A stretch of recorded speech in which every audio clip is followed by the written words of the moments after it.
Hello? Hello, students. Hello, workers. Hello, anyone that works in the Village faction, Raider faction, or if Raider faction even gets this message. I don't even know if it will even get a message, because a lot of times the Raider faction just ignore these messages. Just recently, it was noticed that a massive underground vault was found in the Hellgate. It seems that during one of the research points, Dr. Rigus Mortis, a well-known doctor in the Village faction, found a strange portal. It didn't seem to be part of any location at all, actually. It was part of a small area, some kind of small cave system. He thought nothing of it and hopped in, but when he came out, he said that there was something on the other side. He kind of came to me directly, and I didn't know what he was talking about at first.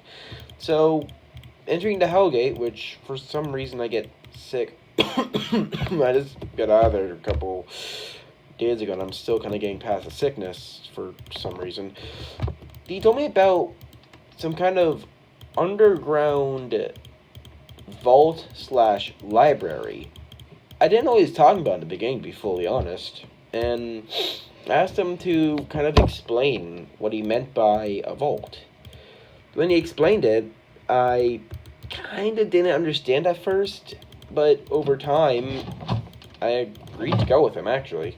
So, this is my log about me exploring the abandoned, from what we know, Riftco Hidden Archives -1. We know that there's multiple portals in the Hellgates, so we aren't going to just skip over them. So just know there might be some more about this over time. We're going to call this Library 01, Library 02, Ruin 1, and Ruin 2. Library 01 we're going to be talking about today, though. Library 01 seems to be a small cubic, almost cave-like feature. It seems to be made up of multiple cave sightings, cave locations, and multiple areas that are known made by natural caves. It's unknown to why or when they did this, but for all we know, they did this probably out of a cheap way to create a library or some kind of containment area for knowledge. It wasn't originally noticed at first, though. At first, I thought the portal was just some random junk portal, and probably led to the surface world, or, a lot of times when you work in the job that I work in, there's always going to be rogue portals that seem to take you just to the middle of nowhere with almost death at your hands.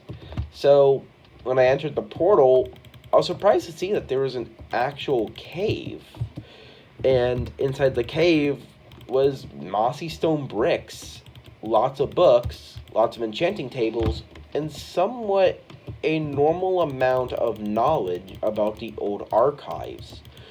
They seem to be the same date, age, knowledge point, and acknowledged years as the Riftco archives in the Nether. But they seem to be older, talking about the origin of the company, which is something that we haven't seen ever in researching this in general. It can easily also be said that the company must have used these caves as a hidden lore factor, due to the fact that, for some odd reason, when we went to look it up in the normal archives, it didn't exist, and instead was some of a mystery at most. So we explored the caves a bit. It seems to be a small, blocked-off cave, though. All the exits must be blocked off by stone or stone brick, which is pretty obviously a key point that they tried to block something off or keep something in, which probably is a key point to mention at this point, that they probably tried to hide something or keep it themselves. Second of all, it was noticed that the cave nether portal was definitely physically enhanced. Like someone or something definitely wanted to make it bigger so they could fit in. Probably for a mass amount of people entering in and out, and probably people getting tired of waiting. So that's my best guess. He's also known that all the lava mountains and lava pools that are near the cave have been turned to obsidian, and that any water around, has somehow accumulated as mold on the stone bricks, which, quite obviously, I think that's pretty cool.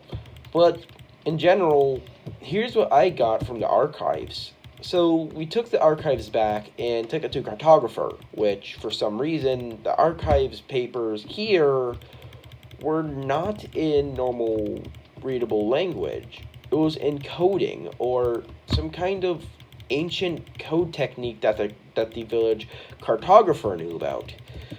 Luckily, we were able to decrypt it, and it talked about how Riftco was originally a smaller company that was given a big sum of money to create machinery. Then, turning from a small company to a bigger company, they made their beacons. Rift beacons. Like, I get it. Rift beacons are interesting, but man, they were dangerous. To be fully honest, I would have loved to have the day where I could just waltz right into a place, take a rift beacon, and walk right out with no problem. But rift beacons aren't easy to make, and they were using the cheapest materials to make them. This wasn't safe, and probably the reason of their downfall.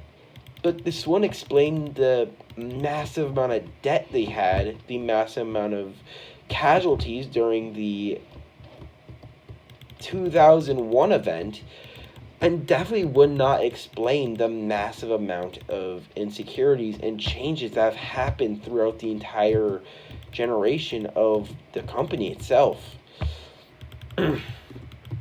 Sorry, I'm still recovering, like I said.